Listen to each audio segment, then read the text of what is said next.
much talking about Santan's reel today. We're going to study the chords, the scale in open position, the D major scale, and the melody.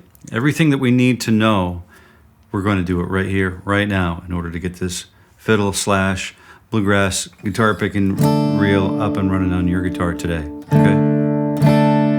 So we're starting with the D major scale. And if you wanted to skip ahead to the chords and then to the melody, you can go ahead and do that. But the D major scale in open position is starting with the open D string, fret 2, fret 4, open G, fret 2 on the G string, open B, fret 2 on the B string, and then here's the D for the first octave on fret 3 on the B. You say, well, we could use fret 4 on the G string, and we're going to, for sure. And that we would just omit the open B string at that point. Let's start on that next octave above here for D, E, F sharp, G, and then A. We have a reach that includes up to fret number 5. We could shift up to position 4 to grab fret 7 with the 4th finger on the high E string. That's up to you.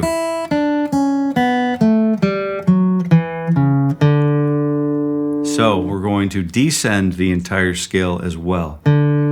D, C sharp, B, A, G, F sharp, E, F sharp, G, A, B, C sharp, and D. And if you hear some chirping in the background, I think I have some bluebird chicks that are chirping, and they've taken up residence in the old woodpecker hole in the north wall of the studio here. Long story. Hope you can hear them. They're pretty exciting to think that we've got bluebirds right here.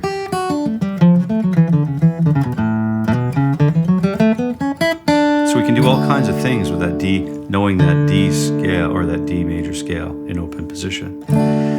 Let's move along to the chord pattern. So that we're going to need to know like a D5, which is D, fret 2 on the G string, fret 3 on the B string.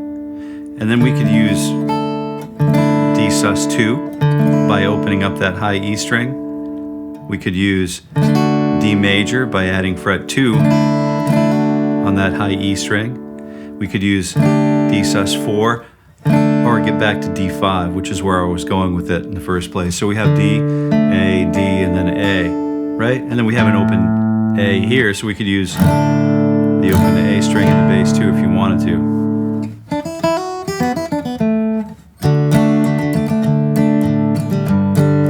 So that's where we're going with this. The D chord is where we're starting, or D5, whatever you'd like to do. D chord, this gives you a few options to shape your sound and make it sound, sort of your own, right? The next chord we're talking about is G5, which is fret 3, open D, choking out the A string with a lazy second finger, open 2 middle strings, and then 3rd fret on the top 2 strings with fingers 3 and 4.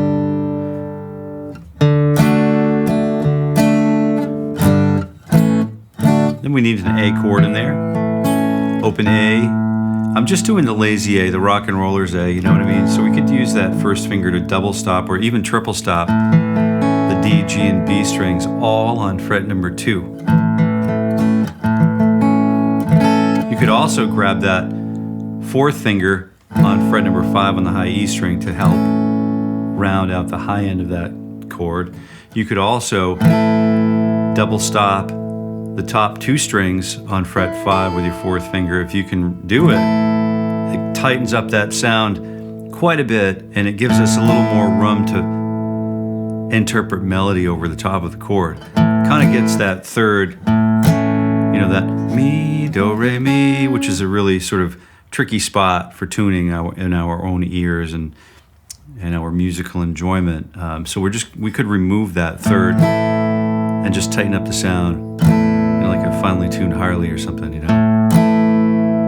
So we have the D chord, the G5, and then the A chord or the A5. The next chord that we're talking about, it's the final one for this song, in this lesson anyway. We've got an E minor chord. Now that E minor could become an E minor 7, it could become an E minor add 9, it could become no one knows right? It could be an E sus4. It could be, probably not, mostly like E minor though. It could also be E minor with that third up there on fret 3, that flatted 3 on fret 3, finger 4. You could also double stop that if you wanted to, if you're into Oasis, you know. Or, you know, Pink Floyd. That E minor 7 chord's pretty, you know, pretty famous chord. So we have the chord progression. All of the chords are digested now. We have D, G5, A, E minor, and variations thereof.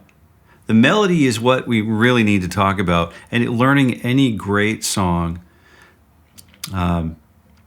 we first have to invoke a blessing from the melody. So we have this.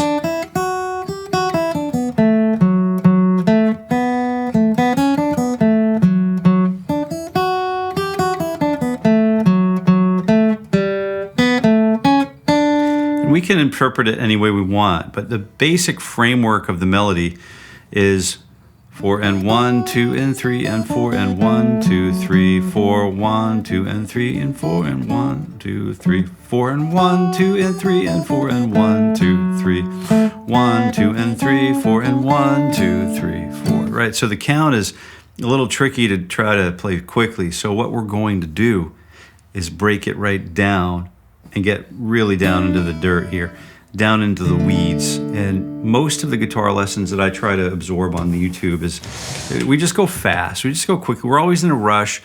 We always assume that our viewers and friends aren't going to have the time to like watch the whole video. So the old method was to let the record play and then you'd play along with the record. Or another method was to press play on the cassette tape, catch one note, push stop, try to find that one note on the guitar, and then push, once you did, you'd go back and rewind it, let it play, you'd hear that one note play back, and then you'd capture one more note or two notes, then you'd press stop, and then you'd come back and you'd find your notes on the guitar. And then through that additive process, you would gradually absorb the whole melody. And by the time you took the time as a player to find all of the notes yourself, you mastered the song, basically, right? So you played it 100 times by the time you finished acquiring all of the notes. So that's a really valuable thing to do. And I do that frequently with YouTube. Rather than watch it in half speed, I'll watch it in half speed sometimes, or I'll do the pause, rewind, listen, pause, identify the note, rewind a little bit, play it again, and do that whole sequence. So I'm just going to walk us through the entire melody at a slower pace so that we can just kind of keep up and have some fun with discovery-based learning. Is really, we don't want to lose that as a human part of playing music, right? So discovery-based time, it takes time, it takes investment.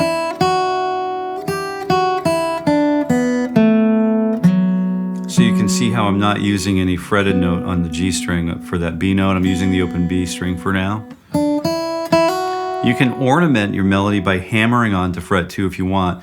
4 and 1, 2 and 3 and 4 and 1, 2, 3, 4, 1, 2 and 3 and 4 and 1, 2, 3, 1, 2 and 3 and 4 and 1, 2, 3, 4, 1, 2 and 3, 4 and 1, 2, 3. That would go through, we'd go through that process twice before.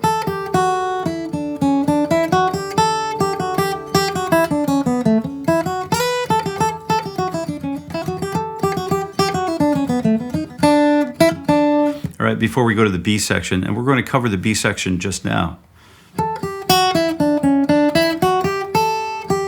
It still has that anticipation or those approach notes, 4 and 1 and 2 and 3 and 4 and 1, 2 and 3, 4 and 1 and 2 and 3 and 4 and 3. 1, 2, and 3, 4, and 1, and 2, and 3.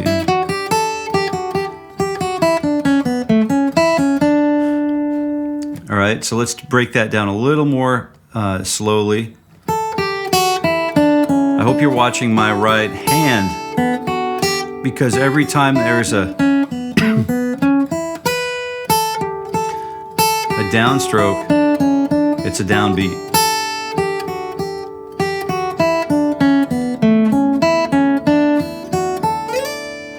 So anytime there's an upbeat or an and, there's an upstroke.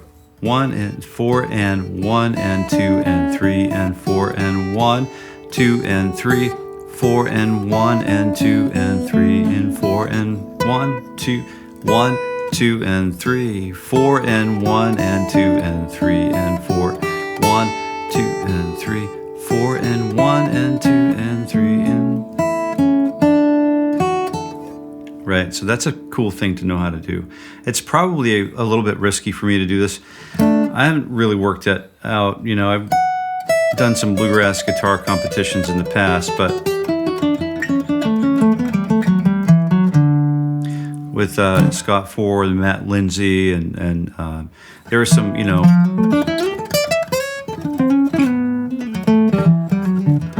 there's some real great, there are monsters out there just everywhere. But I would work on this song, the Do Re Mi.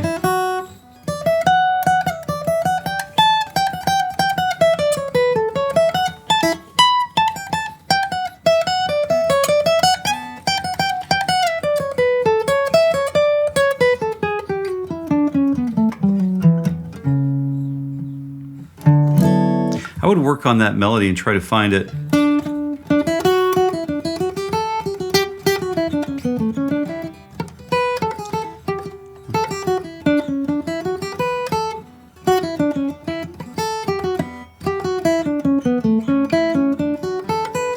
I would try to find it on the guitar and just work it out. It's not going to come, you know, overnight. It might take a week, 2 or 3 weeks.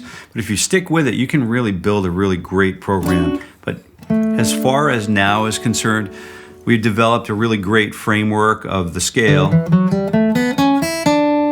All of the chords needed to play the whole song. Oh, did we do the chords? I don't think we did the chords yet.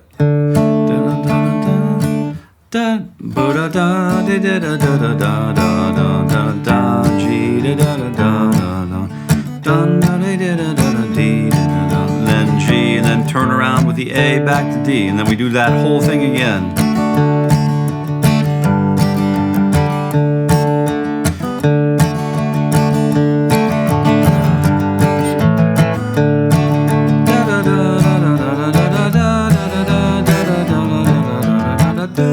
So we move from D and then E minor, and then G, A, D. Then that whole thing repeats again.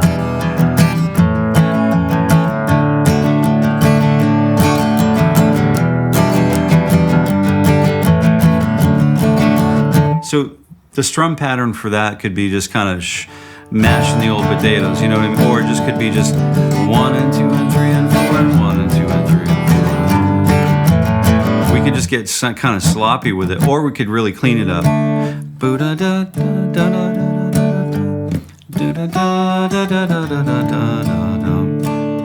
So if you wanted to really help your friend who's playing melody on the guitar, if you're playing a duo or a duet, you want to maybe get out of the way of the melody by playing softly, and then by really cleaning up the technique so that they could have a chance to shine. Because it's not always about us, is it? You know, if it's always about us, it gets really boring. There's so many things to learn from so many people in our lives. So we have this really nice, just a bass note, you know, the old boom chick kind of thing. But where we're using boom, the bass note, and then the chord pattern.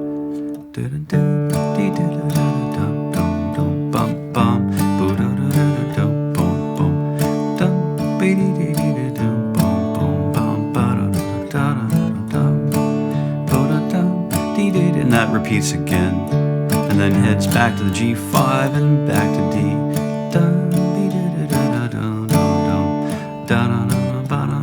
see how much room that leaves for a melody.